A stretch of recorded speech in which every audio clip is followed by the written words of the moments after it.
乡亲啊，继续来看粉林四湖的飞沙国小，和全校的学生做伙来参加人狮团，一来培养着学生团队的精神，二来传承在地传统技艺。学生啊，认真练习。四湖飞沙国小全校的学生拢参加人狮课，随囡仔的年级会分配无同的角色和任务，和每一年学习拢有新体验。练了4年左右，然后一开始我是在狮队里面的鼓乐，然后去打靶。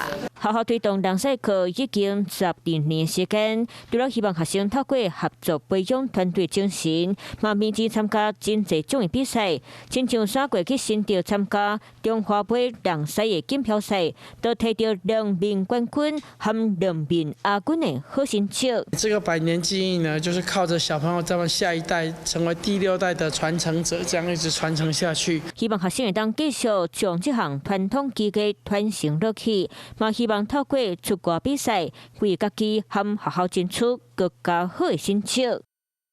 Hello， 大家好，我是林依文。想要抢先掌握最及时的新闻资讯吗？赶快订阅、按赞、开启小铃铛，锁定华视新闻的 YouTube 频道。